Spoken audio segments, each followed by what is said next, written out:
नमस्कार। आज हम डेविड ब्रुक्स की किताब द सोशल एनिमल के सबसे दिलचस्प आइडियाज को समझने वाले हैं। हम बात करेंगे उस छिपे हुए शक्तिशाली दिमाग की जो असल में हमारी जिंदगी को चला रहा है।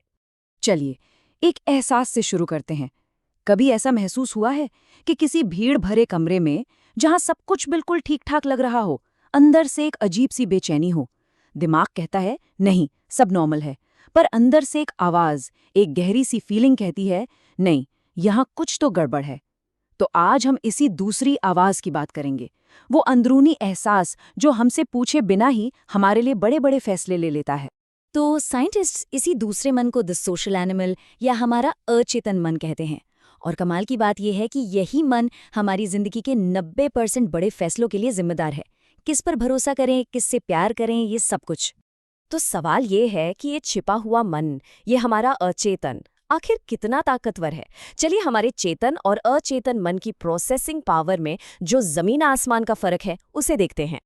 देखिए, हमारा चेतन मन यानी वो हिस्सा जिसे हम मैं कहते हैं, जो सोच समझकर फैसले लेता है, वो एक सेकंड में सिर्फ 40 बिट्स की जानकारी ही प्रोसेस कर पाता है।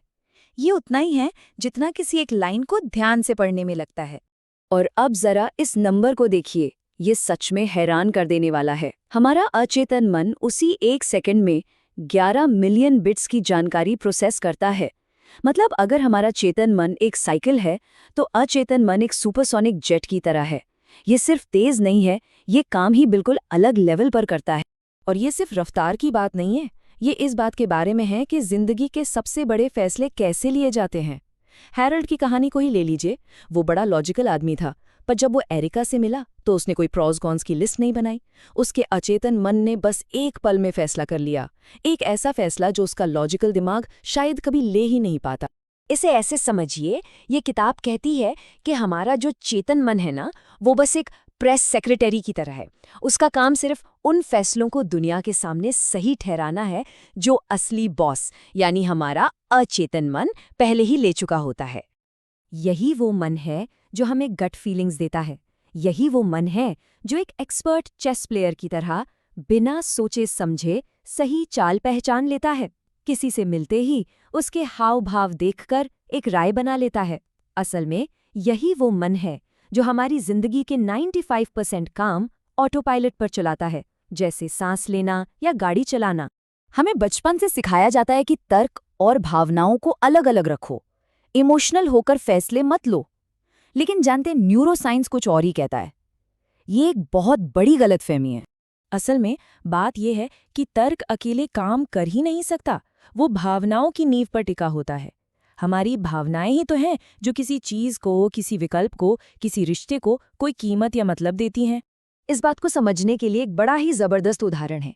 एक मरीज था जिसका दिमाग का वो हिस्सा डैमेज हो गया था जो भावनाएं महसूस करता है। उसका आईक्यू बिल्कुल परफेक्ट था, लॉजिक जबरदस्त था, लेकिन वो ये तक तय नहीं कर पा रहा था कि लंच के लिए किस रेस्टोरेंट में जाए। क्यों? क्योंकि भावनाओं के बिना उसे पता ही नहीं था कि उसे क्या चाहिए। तो अगली बार जब कोई कहे कि उसे गट फीलिंग आ रही है, तो समझ जाइएगा कि ये कोई जादू टोना नहीं है।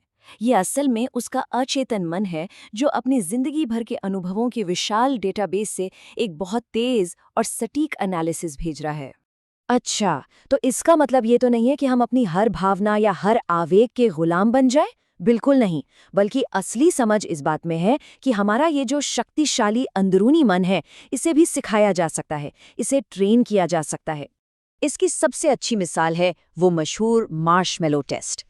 इसमें बच्चों को एक मार्शमेलो दिया गया और कहा गया कि अगर 15 मिनट इंतजार करोगे तो एक और मिलेगा।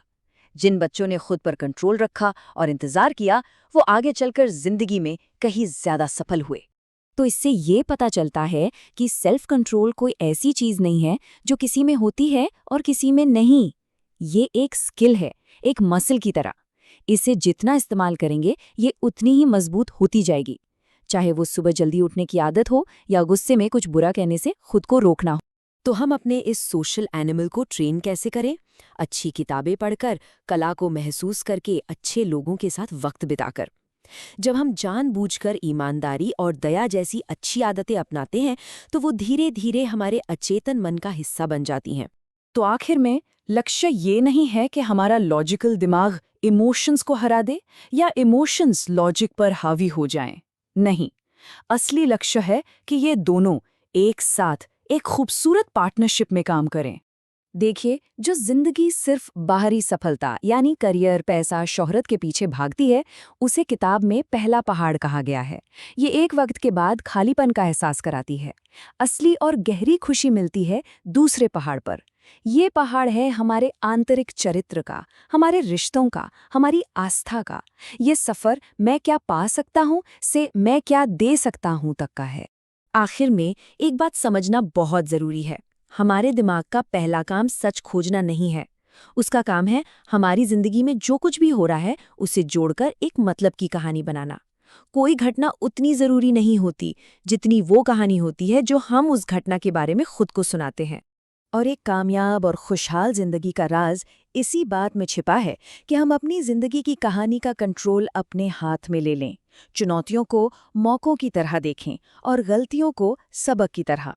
तो आखिर में एक सवाल बचता है, जब हम अपने चेतन मन की आवाज को थोड़ा धीमा करते हैं और अपने अंदर के उस कहानीकार को सुनते हैं, तो वो हमारे जीवन की कौन सी कहानी सुना रहा है?